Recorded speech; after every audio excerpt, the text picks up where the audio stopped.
Pan y dignidad para los jubilados. Reforma al sistema de pensiones ya. El presidente Andrés Manuel López Obrador ha decidido que ya es momento de hacerle justicia a los jubilados.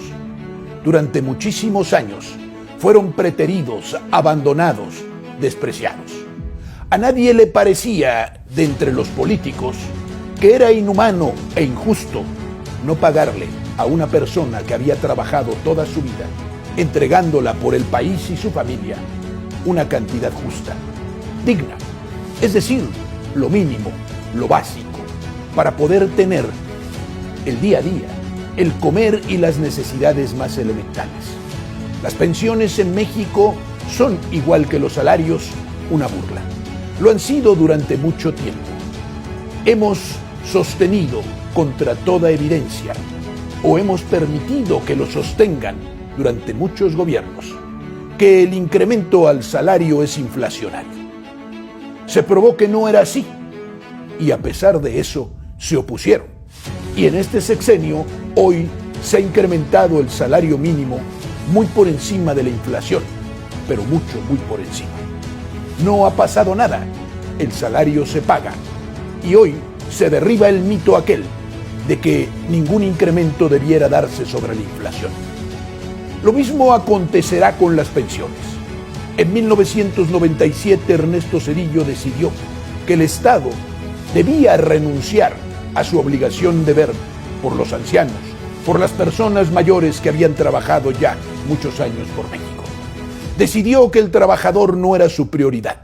Decidió que era preferible rescatar bancos a través del FOBAPROA y utilizar dinero público para que los bancos no quebraran. Dinero público que debió haberse destinado, por ejemplo, a las pensiones, porque siempre que había que satisfacer los derechos de los trabajadores, no había dinero. Pero cuando se trataba de rescatar a las camarillas de compinches, a esos individuos que defraudaban y eran culpables de su propia desgracia, se trasladaba a los demás, siempre al erario, a lo público, y se les rescataba.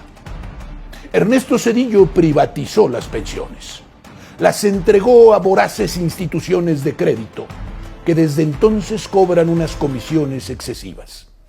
En México, las comisiones que cobran las administradoras de afores, principalmente los bancos, son del orden del doble de lo que cobran las que administran en Estados Unidos. Mucho más que muchas otras naciones. ¿Quién les ha dicho nada? Nadie. ¿Alguien les dice algo? Nadie.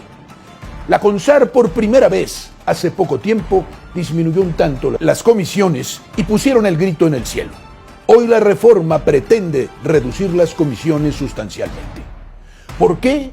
Los bancos o los administradores de estos fondos de pensiones, además de utilizar el dinero que no es suyo y jugar con él y prestarlo y obtener jugosos intereses sobre él, que son los que ellos obtienen, pero no los que dan a los ahorradores, se benefician con excesivas comisiones que deducen de los ahorros de los trabajadores. Todo ha sido ganancia. Es tan buen negocio que ya está en el orden de 280,000 millones de dólares. Es tan buen negocio que lo quiere BlackRock. No lo permitirán y no lo soltarán los que actualmente lo tienen, porque es muy jugoso y lucrativo.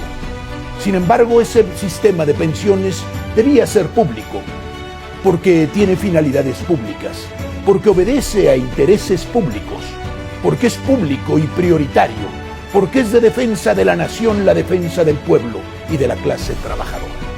Garantizar el futuro después de haber cesado, después de haber dejado de trabajar, de una persona que ya ha laborado, es de humanidad. Es reconocer en justicia lo que le merece, lo que le corresponde. Ese es el asunto. Eso es principalmente.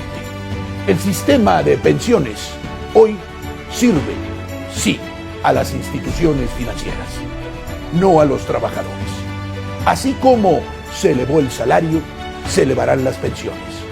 Así como se venció la resistencia absurda que consistía en estos argumentos que no tenían ningún sustento de que incrementar los salarios era inflacionario, así se incrementarán las pensiones a pesar de las quejas, los lloriqueos, las protestas de aquellos que nunca supieron ver en el trabajador a un ser humano ni reconocer su dignidad. Pan sí para el trabajador, pero también dignidad, siempre dignidad. Por eso estamos con nuestro presidente, estamos con México.